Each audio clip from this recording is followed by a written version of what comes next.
स्नेनिल art of teaching या चॅनलवरती आपल्या सर्वांचं स्वागत आहे.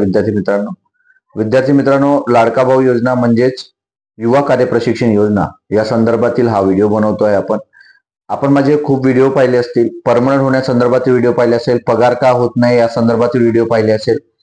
सोबतच आपल्याला एक लढा येण्यासाठी, एकत्र येण्यासाठी आणि अंशकालीन विद्यार्थ्यांच्या GR संदर्भातही मी व्हिडिओ बनवलेले आहेत. विद्यार्थी मित्रांनो, हा लढा आपल्यासाठीच असणार आहे आणि आपल्याला माहिती आहे हिवाळी अधिवेशन सुरू झालेलं आहे आणि या हिवाळी अधिवेशनामध्ये आपला विषय घेतला जाणार आहे की नाही या संदर्भात हा व्हिडिओ बनवत आहे. तत्पूर्वी आपण माझ्या या चॅनलला पहिल्यांदा आले असाल, माझ्या या व्हिडिओला पहिल्यांदा बघत असाल तर माझ्या या चॅनलला सबस्क्राईब करा विद्यार्थी मित्रांनो, जेणेकरून येणारे जे अपडेट आहेत हे अपडेट आपल्याला या चॅनलवरती आपल्याला मिळत राहील. आपल्याला माहिती आहे आपल्या ज्या समस्या आहे आणि आपल्या ज्या मागण्या आहेत विद्यार्थी मित्रांनो, त्या मागण्या म्हणजे एक तर 6 महिन्यापेक्षा जास्त, कारण आपल्या काही विद्यार्थ्यांचे 2 महिने राहिलेले आहेत. म्हणजे पहिली जी बॅच आहे लाडका भाऊ योजनेचे यातून जाहीर म्हणजे जे जॉईन झालेले आहेत त्यांचा जे पहिला मुद्दा आहे की एकतर आपल्याला वाढवून द्या, म्हणजे जो टायमिंग आहे तो वाढवून द्या, 6 महिन्यापेक्षा जास्त वेळ आम्हाला द्या. नंतर दुसरी मागणी म्हणजे एकतर आम्हाला परमनंट करा. तिसरी मागणी आहे आम्हाला पगार जो आहे तो, जो वेतन आहे, जो मानधन आहे तो मानधन जास्त द्या.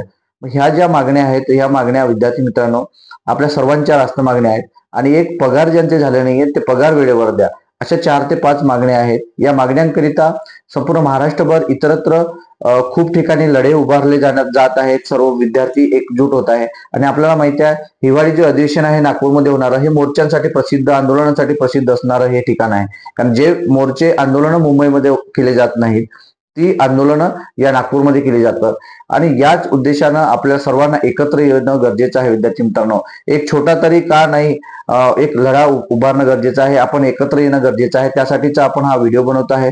या ग्रुपला आपल्याला खाली डिस्क्रिप्शन बॉक्समध्ये लिंक दिलेली आहे, स्नेनिल आर्ट ऑफ टीचिंगची लिंक दिलेली आहे, टेलिग्रामची सुद्धा आणि व्हॉट्सअपची सुद्धा. विद्यार्थी मित्रांनो, आपल्या स्वतःच्या स्वार्थासाठी, स्वतःच्या फायद्यासाठी आपल्याला एकत्र येणं, एकजूट होणं गरजेचं आहे.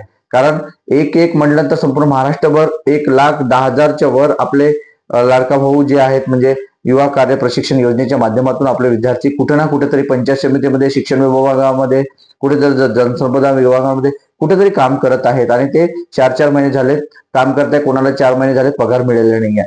यासाठी लढा उभारणं गरजेचं आहे, एकत्र येणं गरजेचं आहे. यासाठी एक प्लॅटफॉर्म म्हणून आपण नागपूर या ठिकाणी जर आपल्याला आंदोलन उभारायचं असेल तर विद्यार्थी मित्रांनो आपल्याला या ग्रुपला जॉईन होणं गरजेचं आहे आणि आपल्याला एकजूट येणं गरजेचं आहे. तरच आपण निवेदन देऊन किंवा आपल्याला जागृत असणं गरजेचं आहे. शासनाला ते दिसायला पाहिजे की आपण परमनंटची मागणी करतोय, आपण वेतन वाढीची मागणी करतो, मानधन वाढीची मागणी करतो आहे. यात तुम्हाला सांगितलेल्या अंशकालीन विद्यार्थी जे आहेत त्यांचा परमनंटचा मुद्दा जो आहे तो GR मध्येच दिलेला आहे 2019चा.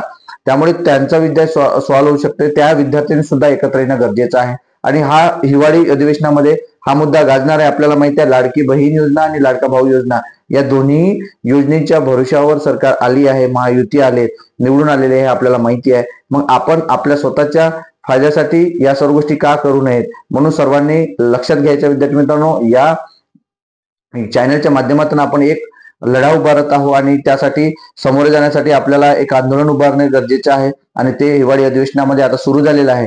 तर त्यात 100-200 जे काही विद्यार्थी येऊ शकतात तेवढे विद्यार्थी येणं, आपल्याला अधिवेशनामध्ये आपल्याला लढा घेऊन जाणं आणि आंदोलन करणं, त्याला लीड करणं, या सर्व गोष्टींकरिता आपल्याला संपूर्ण जणांकरिता हे एकत्र येणं गरजेचं आहे. कारण संपूर्ण महाराष्ट्राचा प्रश्न आहे आणि त्यासाठी जे काही आपल्याला तुटपुंजा पैशावरती आपल्याला राबवलं जात आहे आणि आपल्याला माहिती आहे म्हणजे फुल पगार असणारा शिक्षक आणि फुल पगार असणारा एखादा कर्मचारी आणि आपण कुठेतरी 8,000-6,000 रुपयामध्ये तेच काम करतो आहे आणि त्यानंतर आपल्याला मात्र काढून घेतलं जात आहे. याचा सुद्धा आपल्या सर्वांना विचार करायचा आहे. स्पर्धा परीक्षा करता करता आपण 6 महिने कुठेतरी जॉईन होते, त्यापासून आपण अभ्यासापासून दूर जाऊन कुठेतरी आपल्याला वेगळीकडे वळण मिळत आहे. मग या शासकीय धोरणाचा सुद्धा आपल्याला विरोध करणं गरजेचं आहे. विद्यार्थी मित्रांनो, यासाठी हे जे अधिवेशनामध्ये जो हा मुद्दा आहे हा नक्कीच गाजणार आहे. यापूर्वीचे जे मंत्री होते मंगलप्रभात लोढा यांनी हा विषय काढलेला होता. त्यांनी सुद्धा विषय म्हटलेला होता की आम्ही 50% विद्यार्थ्यांना प्रस्तावना देणार आहोत. नंतर देवेंद्र फडणवीस आहेत, त्यांनी सुद्धा तेव्हा उपमुख्यमंत्री होते, आता मुख्यमंत्री आहेत, त्यांनी सुद्धा हा विषय घेतलेला होता. तर हा विषय आपल्याला एरणीवर धरून आपल्याला काम करावं लागणार आहे. विद्यार्थी मित्रांनो, त्यासाठी एकत्र येणं गरजेचं आहे आणि एकत्र येण्यासाठी आपण या टेलिग्रामच्या लिंकला जॉईन व्हा आणि व्हॉट्सअपच्या लिंकला सुद्धा जॉईन व्हा. आपण त्यावर प्रश्न करा, विचारा प्रश्न, आणि नक्की तुमची मागणी काय आहे, तुमचे मी जे करतो आहे, बोलतो आहे, हे आपल्याला योग्य वाटतं का, हे सुद्धा कमेंट बॉक्समध्ये कळवा विद्यार्थी मित्रांनो. आणि माझ्या या चॅनलला अशाच अपडेट करिता मात्र आपण सबस्क्राईब करा, जेणेकरून येणारे अपडेट आपल्या या चॅनलवरती मिळत राहतील.